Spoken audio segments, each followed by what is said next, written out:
حضرت ابو دردہ رضی اللہ تعالیٰ عنہ آپ روایت کرتے ہیں کہ جب سورج طلوع ہوتا ہے تو اس کے دائیں بائیں دو فرشتوں کی اللہ ڈیوٹی لگاتا ہے، اور وہ فرشتے جو ہے وہ اہل زمین سے مخاطب ہوتے ہیں، انہیں ندا دیتے ہیں جسے انسان کے علاوہ اللہ کی ہر مخلوق سنتی ہے۔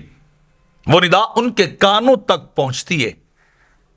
فرشتوں کی صدا اللہ کی ساری مخلوق سنتی ہے، اور وہ ندا کیا ہے جو فرشتے سورج کے دائیں بائیں کھڑے ہو کے ندا دیتے ہیں اور بلاتے ہیں؟ وہ ندا ہی ہوتی، فرشتے کہتے ہیں لوگوں اپنے رب کی طرف دوڑو، اپنے رب کی طرف چلو، جلدی سے اپنے رب کی طرف رجوع کرو، اللہ سے تعلق کو قائم کرو۔ تمہارا وہ تھوڑا سا مال جو تمہیں کفایت کر جائے وہ اس زیادہ مال سے کئی گنا بہتر ہے جو مال تمہیں غفلت میں ڈال دے، جو تمہیں اللہ سے دور لے جائے، جو تمہیں دنیا کا عاشق بنائے، مولا سے تمہیں موڑ لے۔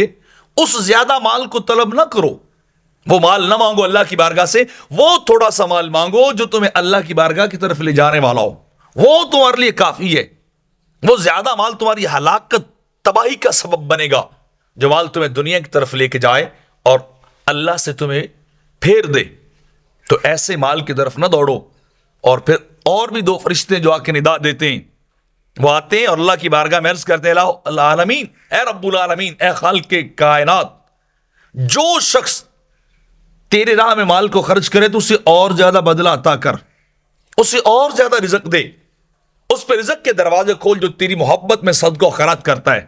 جو مال خرچ کرتا ہے اسے اور دے دے، اور جو بخیلی کرتا ہے، جو مال خرچ نہیں کرتا، اس کے مال کو ضائع کر، اسے تباہ و برباد کر، اس کے مال کو جلدی ختم کر کے۔ وہ تجھ سے محبت نہیں کرتا، مال سے محبت کرتا ہے، وہ مال کو پریفر کرتا ہے، تیری ذات کو سامنے نہیں رکھتا، تیری ذات کو پیچھے کر دیتا ہے۔ تو وہ فرشتے ندا دیتے ہیں، تو ان معصوموں کی ندا اور دعا کو اللہ قبول کرتا ہے۔ اللہ کے راستے میں خرچ کرنے والے کو اور دیا جاتا ہے۔ آتے منفقن خلقا، باری تعالیٰ جو خرچ کرنے والا ہے اس کو دے، خلفا اور دے، اور دے، اس کے بعد اور دے، وہ دعا کرتے ہیں۔ اور بخیل کے حق میں وہ دعائے ضرر کرتے ہیں کہ اس کو مال نہ دے، اس کے مال کو تباہ کر، تو وہ تباہ ہو جاتا ہے۔